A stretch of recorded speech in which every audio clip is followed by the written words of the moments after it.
Once upon a time, in a distant kingdom, there was a king named Balancin. He had a daughter named Diamantina, and she was the most beautiful and graceful girl anyone had ever seen. People from all around, whether fathers or mothers, couldn't help but admire her. The fathers especially couldn't stop talking about her beauty for days after even a quick glimpse of her. King Balancin, who loved his daughter deeply, was devoted to her from the moment she was born. He had lifted her from the arms of her late mother and had never shown interest in anyone else since.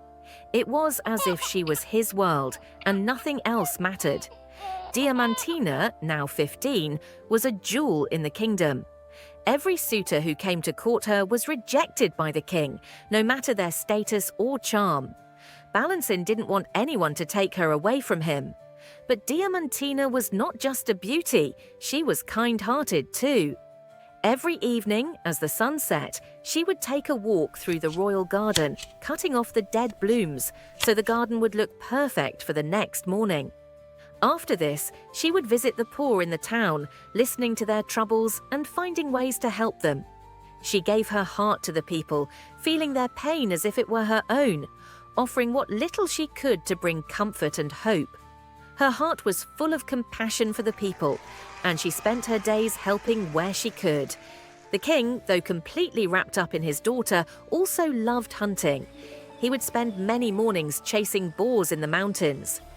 One day, while rushing down a hill during a hunt, he tripped and fell into a rocky pit full of thorns. Though the king wasn't severely hurt, he had cuts all over his face and hands. His feet were in worse condition, as he had been wearing sandals instead of proper boots, and a thorn had pierced deeply into one foot. Days passed, and although the king's wounds healed, his foot remained swollen and painful. The best doctors in the kingdom tried everything they could to cure it, but nothing worked. Then, word came of a miraculous doctor from a far-off land who could heal even the most stubborn ailments.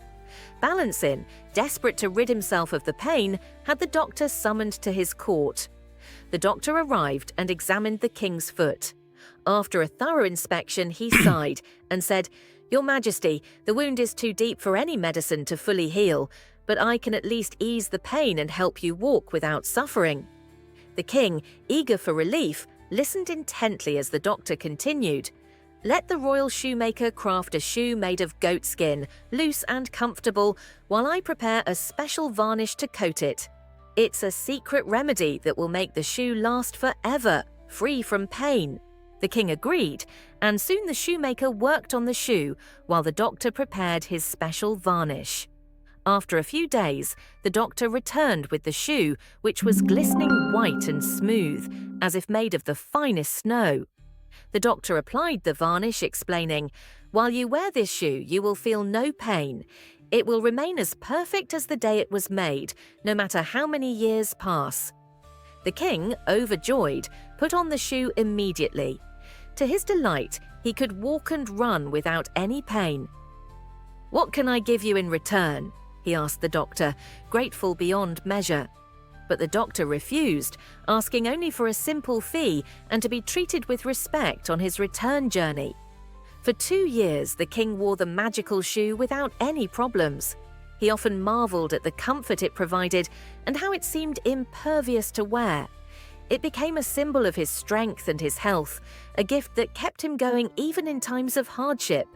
But then came his birthday in June. The weather was beautiful, and the king told Diamantina to celebrate in whatever way she wished. She decided to host a grand party with music, dancing, plays, and fireworks. The people would be treated with bread, and every girl who was soon to be married would receive a new dress. Excited, Diamantina prepared for the big day. She wore a dress so dazzling with jewels that it was almost impossible to look at her without squinting.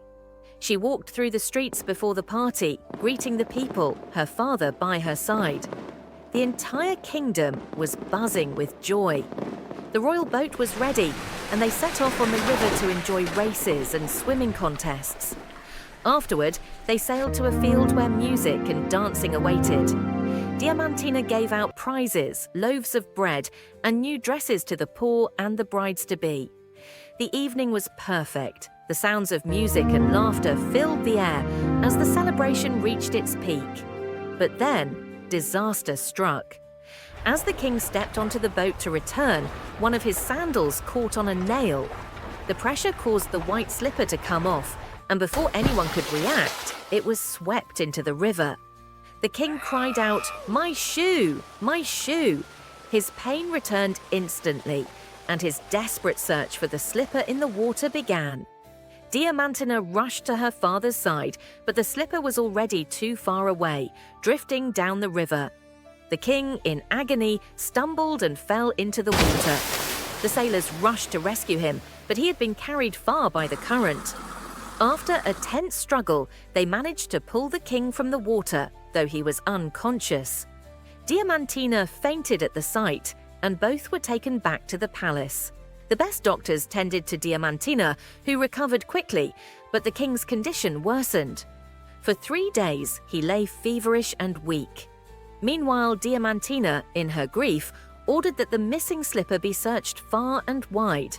But despite the efforts of many divers, the slipper was never found. The king, disheartened, ordered a proclamation. Whoever could find the lost slipper would marry the princess and become heir to the throne. This proclamation sent suitors from all over the land to search along the riverbank. Each day they returned disappointed, some having searched for days, others diving into the river, but no one found the slipper.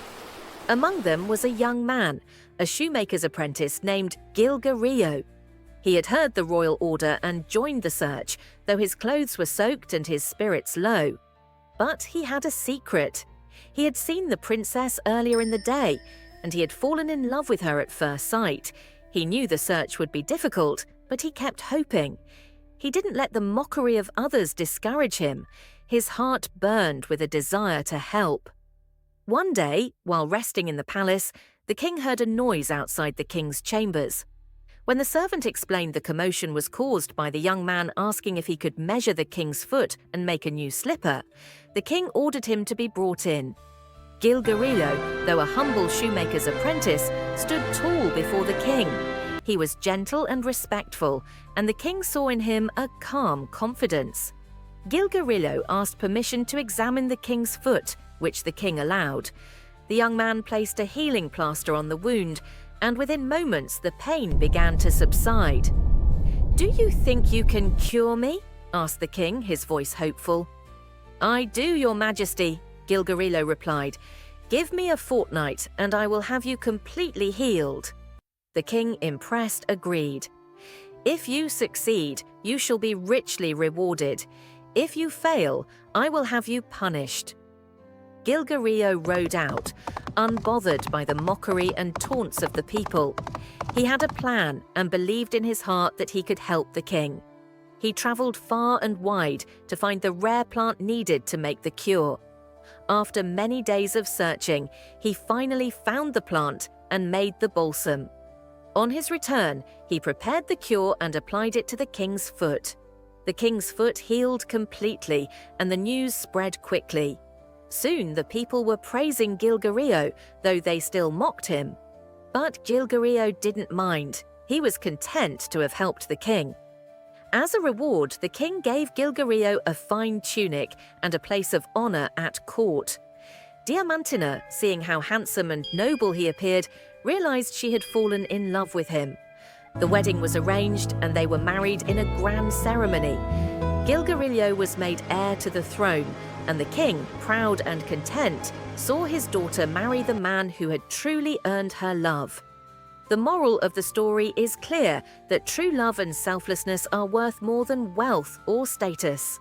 Sometimes the greatest gifts come to those who wait patiently and work hard, not for personal gain, but for the greater good. True love finds a way when one stays true to their heart and helps others selflessly.